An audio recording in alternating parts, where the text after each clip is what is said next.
Hi, guys. Welcome to Parawoman Radio. I'm Amy.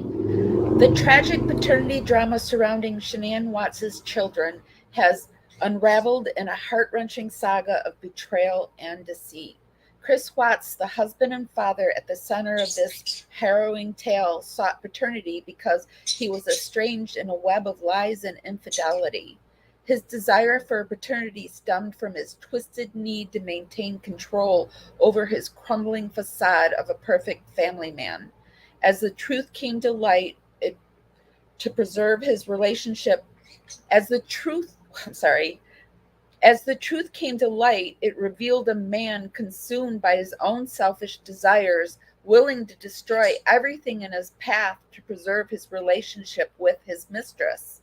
The heartbreaking consequences of Chris's actions have left an entire world of people reeling with shock and disbelief as the true extent of his deception came to light. In this devastating narrative, the pursuit of paternity is not driven by love or responsibility, but rather by smoke and mirrors of manipulation and greed, leaving behind shattered lives in its wake. And while I sit here and ridiculously prove that Chris is the father of Bella, Celeste, and Nico, I must point out that Chris Watts deserves nothing but condemnation and scorn for his heinous crimes. Not a shred of paternal recognition does he deserve. The proof lies in the dignity of the victims. What is their truth? And their truth is their father, their husband, their son, their friend, unalived, four people in one night. And that's what we're going to be talking about today, you guys. As you can tell, I have a little passion behind this one. Before we start, if we could start an algorithm dance party, start clicking those hearts and thumbs up buttons. It helps us dance out into the algorithm party out there, bring more people back to our safe space at Parawoman Radio. It's just a free way to help my channel out, and it's really, really appreciated. Let me check my audio, make sure I am being heard. Okay, I am being heard. Get my screen and my stage set. And away we go. So, this whole idea for this live came to me because I get really tired of hearing about those people that talk about the paternity of the girls and of Nico. And I was just kind of surfing the internet and I came upon this channel, which is, I swear, Kimberly. I really like her. She's very sarcastic. If you don't like Chris at all, like if you think that he's just a bumbling, goofy idiot, she basically might be the channel for you. She does use some choice words that I don't use, but I can still laugh at it. And so I wanted to show a little bit of her channel and what brought me to the idea because she was talking about the baby registry. And I did find the registry that she's talking about, and we're just going to take a peek at it. But, and we're going to take a peek at other stuff too. But first, we're going to look at her video. I won't play it all. As always, I will put the link to the description link in the description down below. I urge you to go and watch all the video in its entirety. I will be stopping and starting things. We won't watch all of it, but I will have it linked so that you can do that on your own. This is for fair play use, and this is just all my opinion, um, and for entertainment purposes only. Here we go. Be registry for Nico. And I think I did see it a long time ago. I had forgotten about it. And it's funny that Nico's due date was the same as one of my grandchild's birthday, not the same year. And there's not much that I can add to this except that dumbass, asshat, fuckface McGee ravaged, ruined, and destroyed everything when he wiped out his loving wife and children. Therefore, enjoy the pictures and listen to some old audio of me going off on Chris Asshat Watts. It's part of an old video that was a combination of me verbally attacking Pinhead. It's something you may not have heard in a long while, so I hope you enjoy. Much love and peace. Thank you for listening. Listen carefully. What had happened was, oh yeah, he was a chicken shit. There are people to call for that. They are called mental health professionals. You're a dumbass, savage, weasel, bitch, dumbass, bastard, candy. That I could go on and on. Think you were going to get away with your horrible crime? What the say? No, no, and no. So, as Please. you can Okay, let see, me entertain this. she says a lot. And so we're not going to play a whole lot of it because I don't want to get demonetized. But it was her idea. And so away on this journey I went. Keeping in mind, I know now that people now question the paternity of the kids. And not just Nico. It was just Nico in the beginning, but now it's spread to Celeste, Cece, and to Bella. And we're going to kind of look at the idea of this and why it happened and who's fueling it and encouraging it, and in the end, what is the truth. So let me make sure okay. Over on Reddit, it says, and it's small, I gotta make it bigger. It says CW and his parents are still claiming they don't know if Nico is CW's child, and Shanann haters are lapping it up. This after Ronnie claimed that DA told him Nico was Chris's baby, but not which Chris, insinuating Chris Miller is the father. This is one of the stupidest rumors I've ever heard. It's so easy to debunk. DNA was collected from CW in all 4 victims. Chris Miller's DNA was not collected. Nico's DNA was compared against Chris Watts' DNA, and the test showed Chris Watts is Nico's father. Anyone with basic intelligence understands this. I can't believe people fall for such obvious BS.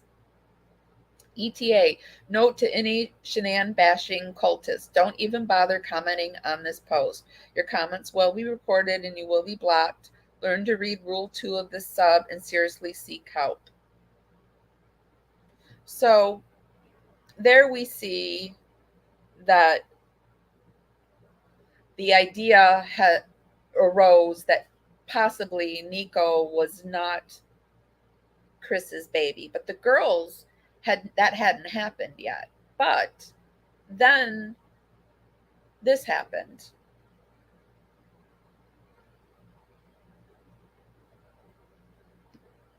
Chris Watts' attorney wanted DNA swabs from daughters' necks. It wasn't to prove that the daughters were the DNA, wasn't to prove that it was their Chris's child. It was to prove who had their hands or their hands on their necks or their face or whatever. To prove who unalived them, because Chris jumped on that little story that Agent Tammy Lee told about chicks are crazy, right? So, and that Shanann did it. So here we have the bodies of 2 young girls are submerged in crude oil for 4 days before authorities discovered them, according to court documents filed by an attorney defending the girls' father against accusations that he unalived his children and wife. The motion filed Friday by Christopher Watts' attorney, James Merson, also asked that DNA swabs be taken from the girls' necks. The request quotes an expert who believes the oil would not contaminate DNA and said samples can be obtained after putting your hands on somebody's neck. Authorities separately announced that the Weld County Coroner's Office had performed autopsies on Friday and confirmed the bodies of 34-year-old Shanann, 4-year-old Bella, and 3-year-old Celeste Watts. So here we have the reason that they requested the DNA on the girls. Moving along, here we have Chris Watts' father, his theory on baby Nico's real father, even after they were told who was the father of, they did get the DNA back on who was the father of baby Nico. Hello, YouTube watchers. Welcome back. Today I'll be looking at 3 interviews that Ronnie Watts gave, the latest of which was less than a year ago. The other 2 were at the police station in Colorado the day Chris confessed. One was before the confession, the other was after. The first clip I'm going to show you is from Ronnie's 2020 interview where he reveals which confession he believes. Later on, we'll hear his thoughts on the other confession. And for those who watched my last video and thought I was a little hard on Twats Jr., my view is hurt a child or an animal, and that makes you fair game. It also makes you a twat. The hurt and the pain I seen in that boy's face that day, I believe what he told me sitting there. I mean, he's just like, as far as emotions, he's just like me. When he told me, he said, "Dad, I cannot put them with her after what she did." And turned around after that said she was evil. And I believe him.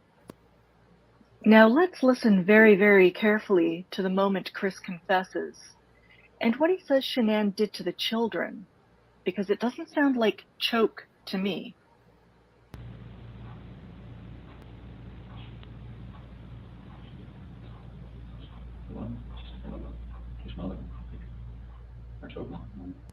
Initially, Chris says she smothered them. Ronnie says smothered or choked.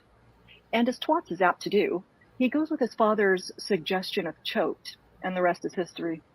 In this clip, an officer comes into the room to interview Ronnie for the first time, as Chris is in the other room being interviewed by Tammy. And thank goodness most of the videos I found had subtitles, because this guy is very difficult to understand. So I'll be jumping around between the 3 videos, but I'll label them either pre-confession, post-confession, or 2020 for last year's interview. So how you doing?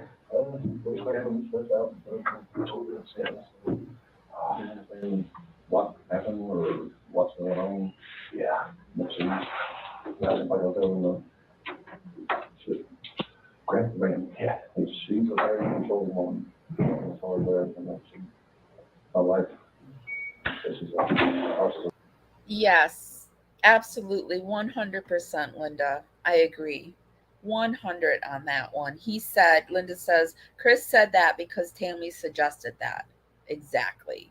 Tammy fed it to him, and Chris is such a little nimble-minded fool that he just lapped it up and didn't know what else to say. That was his one way out. It's the only way out that he saw, because he was in that corner, and it was his out. You know, if I can put you up with something, ask you a couple basic questions, just your name, all that information, so anything else. Funny how the officer just says, "How are you?" And Ronnie launches into his Shanann character assassination. And the officer has to cut him off and ask, maybe I can start with your name? Makes you wonder what story Chris must have been spinning about his family's disappearance on the drive over from the airport, because Ronnie seemed pretty eager to tell the officer how Shanann was unstable and a narcissist. He seemed to have this whole narrative prepared. It's either that, or he's heard it so many times from Cindy, he knows it by heart. But then he offers another story, one that we've heard many times before. I find it heartbreaking that they continue this narrative, that even after everything that we know, they continue the narrative. Before in America. And then at the construction, when I asked you about that, so there's construction going on behind the house. Yeah. Kind of, do you see any further? Well, I just brought that up to him one way back there. Well, he didn't mention it. I mentioned that to him. I said, I thought brown people want to come little crews, come and go, electricians over here, plumbers over here, handlers over here. And I missed that. I missed that he said brown people. So we know that there's probably other races too? I hope not. I don't think I'll ever scenario like that. So I just throw that out there and said, or the kids might be in the backyard, and I mean, there's plenty of people around there that don't want to play with those stuff too. Yeah. You should look into them brown people hanging around the house. Maybe they went poof and took Shanann and the girls with them. Just throwing it out there. A Hail Mary, if you will. A definite go-to when you want to cast suspicion elsewhere. Or whatever. I discovered that Ronnie randomly inserts the word whatever into his speech in much the same way his son Twats uses the word like. Okay, when he got back here, they did the sonogram for the baby. And they have not talked to her from the time that I'll tell you about the story about the ball out of hand. She sent this picture of the sonogram to me at 8 o'clock in the morning, my time, so it's 6 o'clock in the morning here. No comment or nothing on it, no nothing. At 11:30, well, it was time change, okay, then at 1:30 that afternoon, she texted back, wanted to share the picture of the new baby. And she's reaching out, so that's when Chris, I think, originally told her. And they somehow fault her for this. They fault her for reaching out. That takes us to when she sent the picture of the sonogram, and that was about the same time Chris told her, it ain't work. And that's when she was trying to get back in our lives. Like it's obviously she's done, I guess, over the years, whatever. Like that was a reach out to us more or less, well, with that, trying to make everything all hunky dory now again. Maybe she's thinking maybe Chris will change his mind or something or whatever, and she's talking about it or whatever. I don't know what her point of time it was. That's when, I'm pretty sure that's where that text came from when he told her they wanted a separation. Yeah, how dare Shanann reach out and send them a sonogram of their grandchild? What an evil witch. How dare she? All right, moving on. So we know that the parents are running with this, but moving to the next one, we see that Dr. Phil reveals paternity of Nico Lee Watts in emotional show with Shanann's parents and brother at TCRS revisits original theories. Dr. Phil confirms paternity of Nico Lee Watts. The Daily Mail has released a preview clip of Monday's Dr. Phil Part 2 in the show dealing with the Watts family murders. Part of the factual findings of the show. Hold on a second. Junebug, knock that off. He's giving me love bites, but they hurt. Chris Watts was the father of part of the factual findings of the show, now not the show's strength, it has to be said, is a medical report proving Chris Watts was the father of the unborn child. Not that this was even in dispute, but in a case as fluid as this one, where reality seems to shift almost on a whim, it's good to get certainty. Brick by brick, we're building a solid scenario for this case. So I won't dare show Dr. Phil because he will claim this in a heartbeat. But I do remember it being shown on Dr. Phil, and I will put the link to the Dr. Phil down in the description.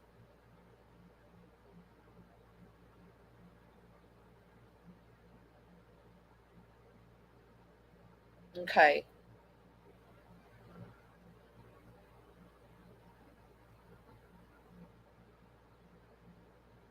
And here we have, I wanted just to show that hiding daughters in the oil won't destroy DNA in Chris Watts' murder case, but DNA won't be a smoking gun either. This was another thing I wanted to show and proof that the DNA they wanted was off of their neck to prove the unaliving of them, how it happened. And Dr.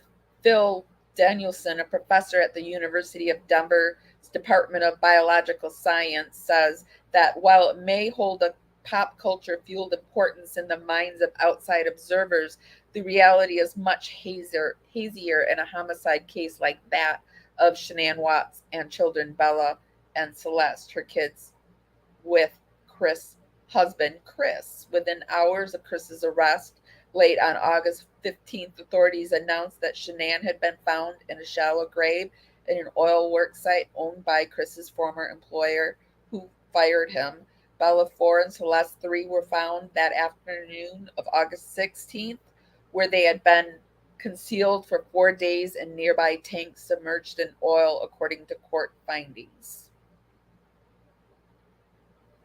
Such wranglings has fueled a kind of intertwined speculation by case watchers based on police statements. One, that Chris must have hidden his kids' bodies in such a particular manner to destroy the DNA on their bodies. So many feel that the reason Chris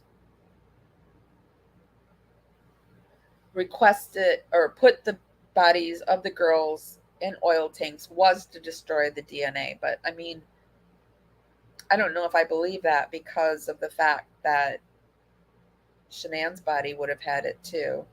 And he wasn't thinking ahead that he was going to say that he unalived Shanann, but Shanann did it to the daughters. So I don't know if I go with that theory either.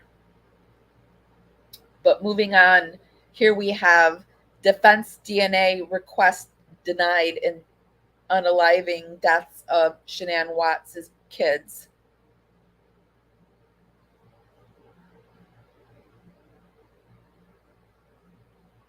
A Colorado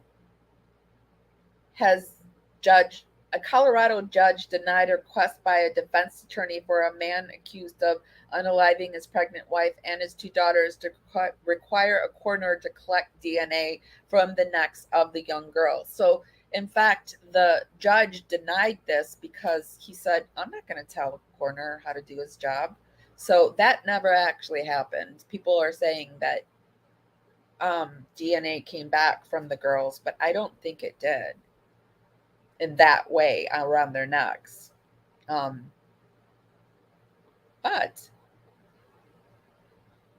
I did want to move along. So with that proven, let's go over to this Reddit thread and look at the baby registries that Shanann had. And so it has click on Amazon to see Shanann's baby registry. This is proof she wanted the baby and not in unaliving.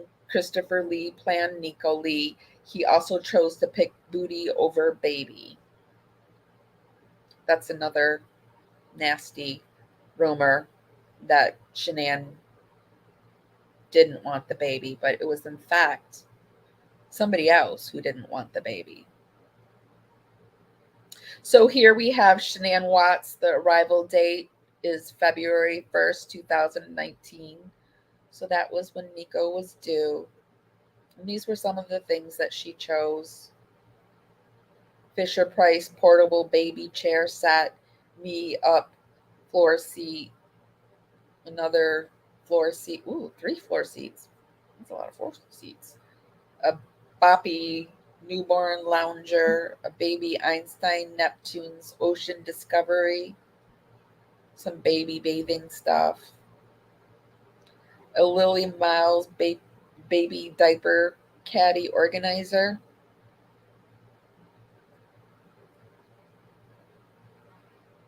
diapers, nothing out of the norm and nothing extravagant either. Feeding stuff, a new infant video baby monitor. I wonder where they were going to put Nico. Some nursery bedding and essentials. Looks like maybe she was going to go with these colors.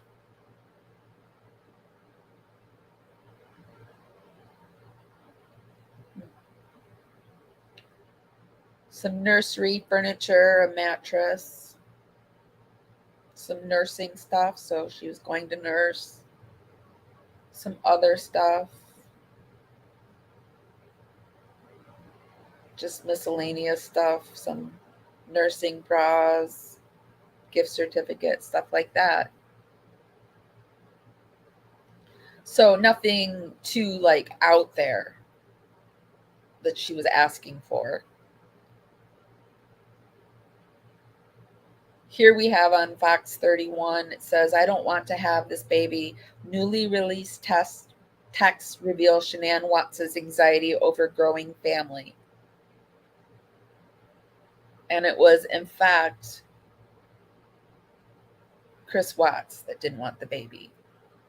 Weld County, Colorado, a new batch of documents have been released in the case of Frederick Mann, sentenced to prison for the murder of his pregnant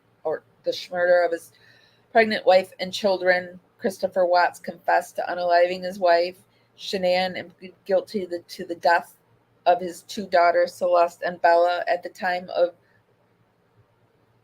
their expiring, Shanann was pregnant with the couple's third child, a boy named Nico.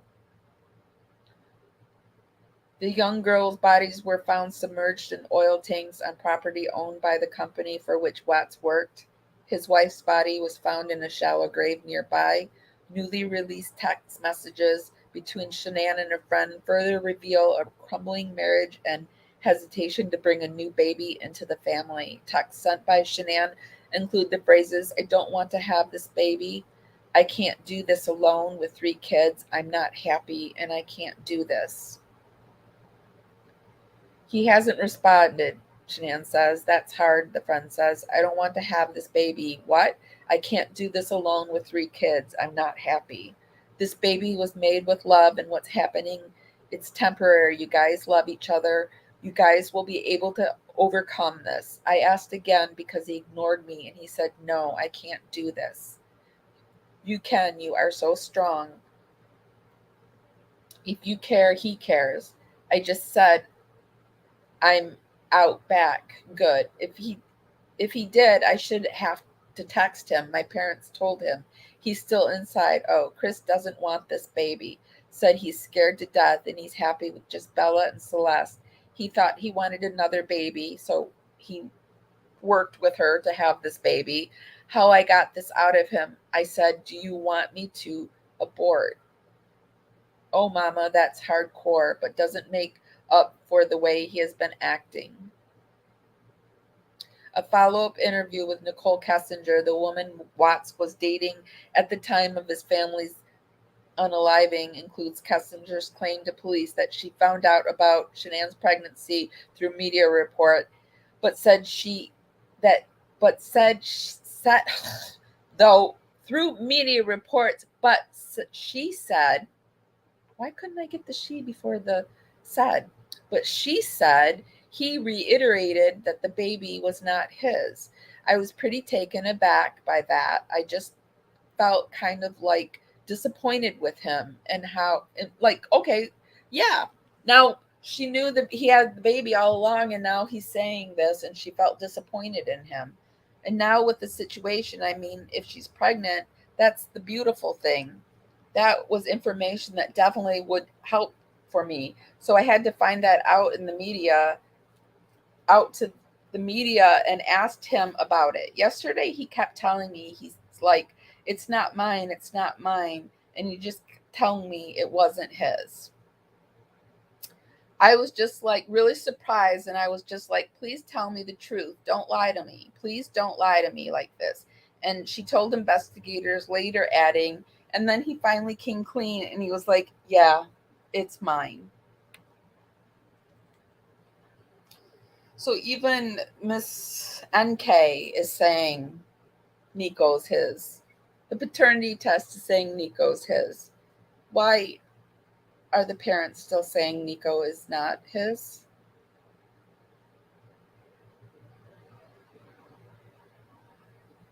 I will never understand it.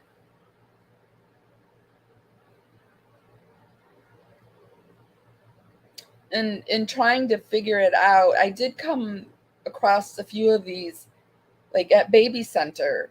Chris Watts' parents were those kinds of PIL trigger. Of course, he was fine until he married her. My favorite part, according to KMGH, the couple claimed their son changed when he married Shanann, alleging the couple had an abusive relationship and Shanann isolated Chris from his family.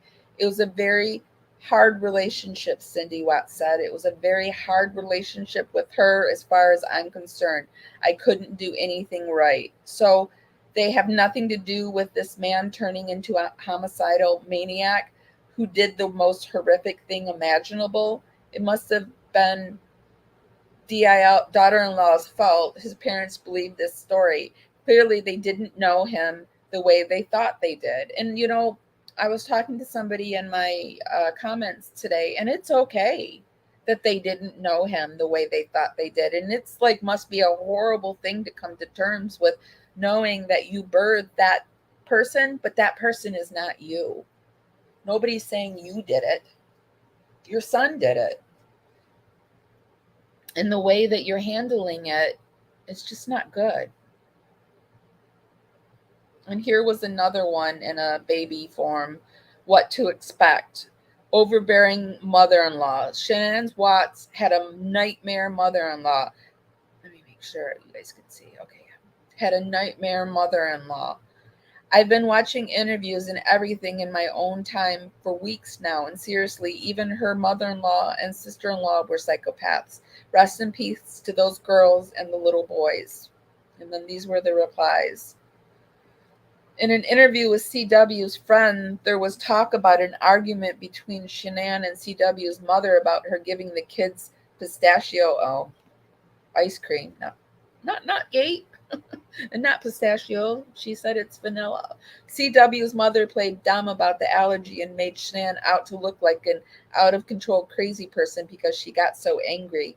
I think going all mama bear would be a normal response when it means your child could die of I'm not even going to try to say that. In my head, I can say it, but I know in my lips I cannot. And someone who had to have known was so careless. I'd like to know how we can believe the grandma didn't want the baby sitting teen didn't when the babysitting teen did. I'd like to know how we can believe the grandma didn't when the babysitting teen did. Oh, the teen knew that. The babysitter. Chris's mom and sister double-teamed against Shanann by not only giving kids the ice cream, but also sitting out a bowl of nuts on the table when Shanann wasn't looking. This mom, I would love to interview Chris's family. I would. This mom wanted to go over Shanann's head by being disrespectful, naive, ignorant, passive, aggressive, etc., and forcing these very young children to learn to make life or death health decisions when all Shanann wanted to do was to protect them. Chris's mom is nuts.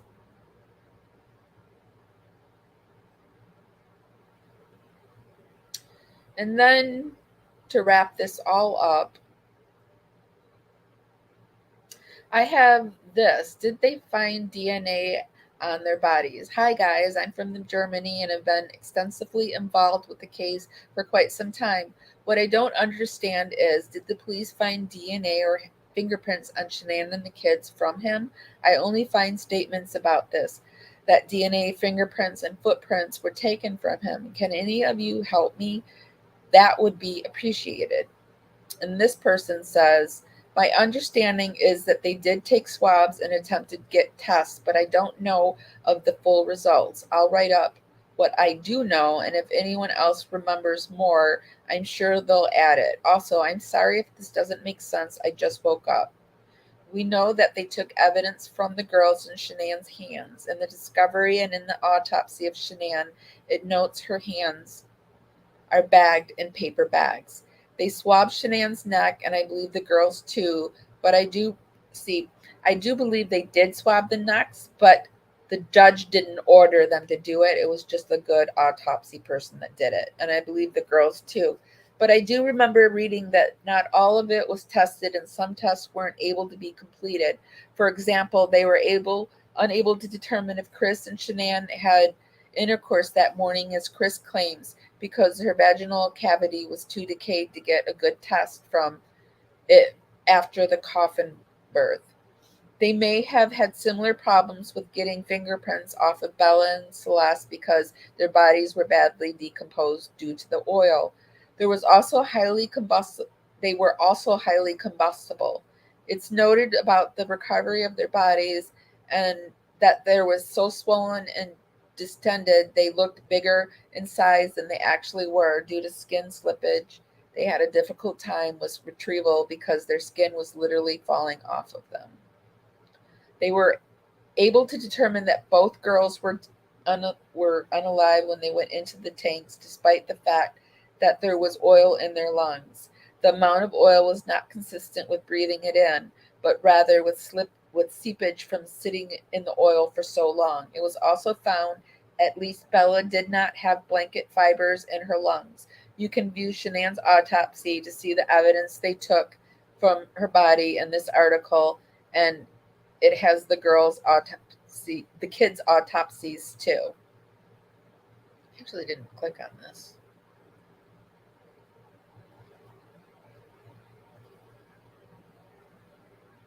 we'll look at this really quick. I'm going to like fly through it. This is where the autopsy report. This is Michael A. Burson, MD, PhD. And this is the autopsy report. If you want me to do an independent live or series on this, I'll do that. But yeah, here's the autopsy. It'll be down in the description if you want to look at it on your own. And so I think that proves that the kids were Chris's. And I wanted to end this on a good note. A video. Oh, bless you. A video that has Shanann's pregnancies with Bella, Cece, and Nico, plus giving birth. So we'll watch a little bit of this. We'll see Shanann's beauty throughout her pregnancies, and we'll celebrate the victims in this tragedy because they're really all that matters.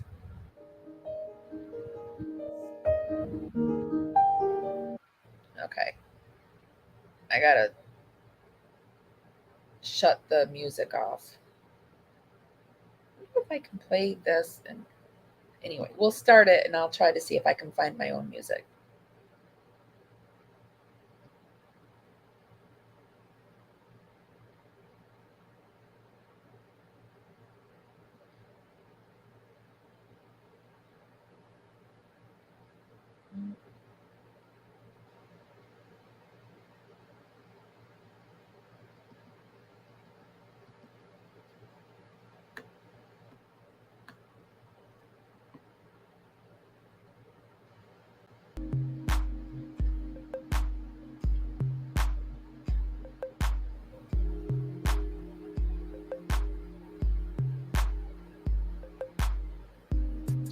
So here we can see Shanann, and this is the journey of Bella. Bella's first Rockies game, 18 weeks and 2 days.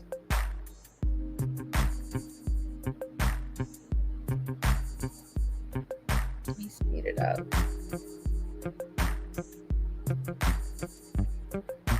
On July 6, 2013, she learned it was a girl. Still the journey of Bella Marie. This is still online too, I think. Here's a little thing that they did. They went to the movies on 8/4/13, Grown-Ups 2, and more shopping for next summer for you, Bella. Your dad and I went to watch a matinee, Grown-Ups 2. It was hilarious. Was Grown-Ups 2 hilarious? I think it was. We are still laughing. We went to the AMC at the Orchard. She was a beautiful pregnant woman, wasn't she?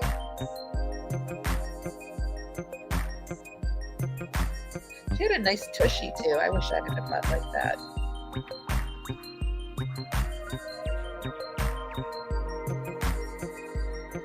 "20 weeks ultrasound appointment at Kaiser. The journey of Bella Marie.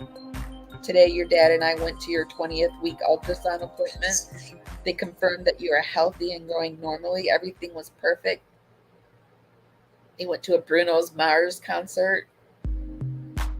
Your very first concert, and you danced all night long. Felt like you were first pumping up my belly. Your dad and I would stop dancing and singing to feel you. It was the best feeling in the world." So you can see there Chris is being Mr. Super Dad, feeling your belly, getting so excited.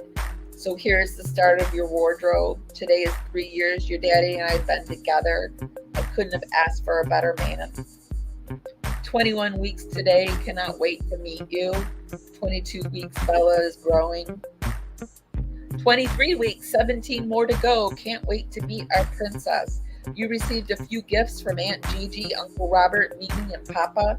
Can't wait to put them on you. So the grandparents are sending gifts. There's Bella's room.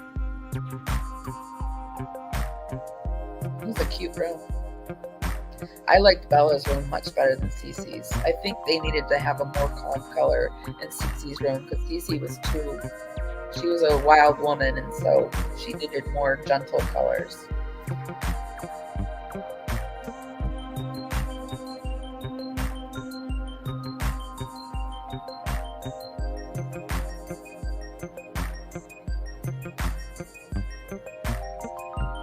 So they're doing dinner dates for Daddy and I. This is Cece. Oh wait, no, I'm sorry. This is still the journey of Bella Marie. They got her baby Steeler onesie. I'm told that Shanann was the Steelers fan.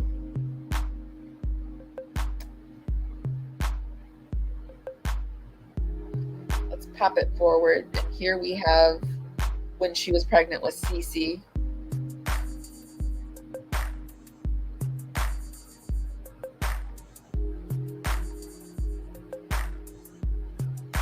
There's Jamie and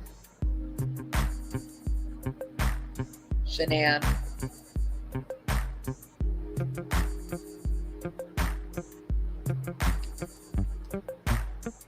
Shanann gave birth to Bella on December. Oh, I'm sorry, that was Bella still.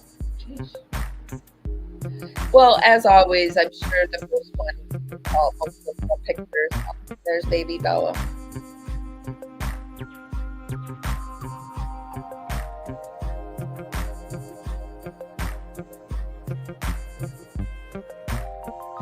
I heard once that babies are born looking like their fathers so that fathers will claim them. It's like a animalistic thing.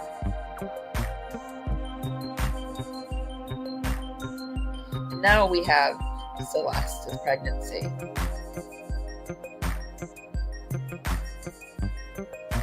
Cece was born on July 17th. There was hardly any of pregnancy photos there, huh? And then we have this infamous picture, this infamous one of Cindy visiting and bringing the baby over to Shanann. Say hi, Cece. Be nice, be nice. Look at her. Hi, Cece. She's beautiful. Be nice. Be nice. What do you think of that? Is that your sissy? What do you think? She looks shocked. Say hi. Be nice. That's your baby sister. Say hi, Cece. Be nice. You want to touch your head? Look at her. Oh, touch your head. Oh. Nose. Nice. Nice. Say hi, Cece. I love when she says nice. Say, Cece. Nice. Be careful. Is that her leg? Is that her feet? Is that her knee? Knee. Careful. Careful. Here are a few more pictures of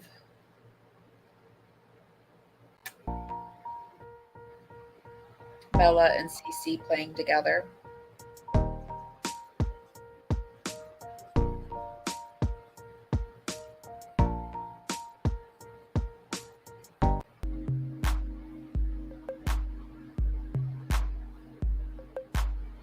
In Shanann's third pregnancy with Nico Lee, he was due on February 1st. This was the reaction of both girls finding out we were pregnant. Hold on, let me get that going for you guys. Because what's a pregnancy live without showing this video, huh? This was the announcement to Chris about Nico. Well, about a baby. They didn't know it was a boy yet. We did it again. I like that shirt. Really? Really? That's awesome. So pink means... That's just a test. I know. It just says the pink is going to be girls. I don't know. Just a test. That's awesome. Guess when you want to, it happens. Come on, girls. Mommy has a baby in her belly. Are you guys excited? Yes? Are you really excited? Oh my goodness. Come give me hugs. Oh. I love you, girls. I got the baby hug. You want to get the baby a hug? I love you, Bella. You're so sweet. Give me a kiss. Hey, Bella, how many babies do I have in my belly? 5. Whoa, Whoa. that's a lot of babies. You better grow up really Chris, you don't deserve 5 babies. quickly, because I need help. It's already tough. It's already tough. You can kiss the baby? No. You kiss the baby in the morning and at night before bed? Kissing it right now. You're so funny. Well, I'm going to kiss it in your bed, my bed, and your bed. Want I tuck you in? Yeah. Okay. I want to sleep in your bed. Oh, I know. But you sleep in your bed like a big Well, I girl. want to sleep in your bed. Here's the last. Ready or not, here I come. And little Bella was teaching.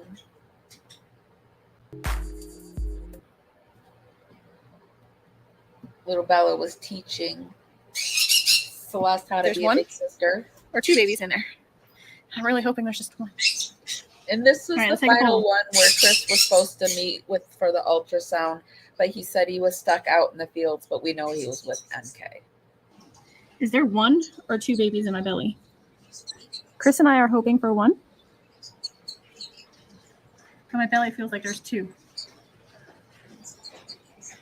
I might have a little mini heart attack. I would love to if it was the first go round, but this is the 3rd go round. Yeah, Bella better be inaccurate because if there's 5 babies in this belly, you're moving in, Dad. Totally moving in. You guys better keep tripping with this 2 babies in here because it ain't happening. All right, you guys. So we go for our first ultrasound at 3-ish, 3:15.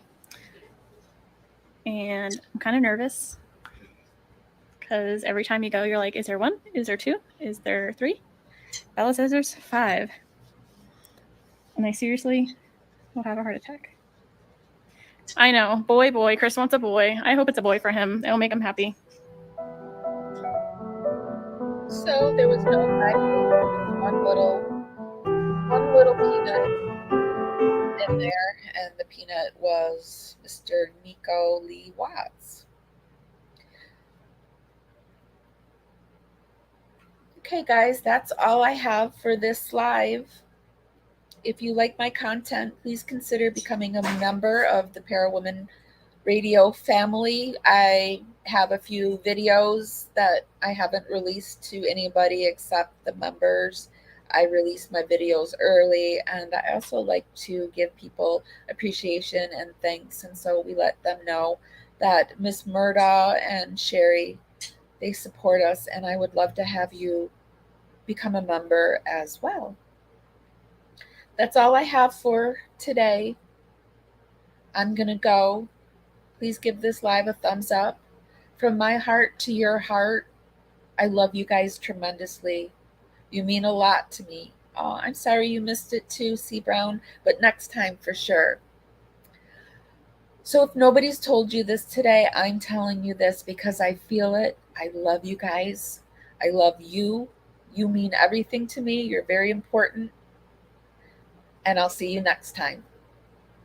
Bye, guys.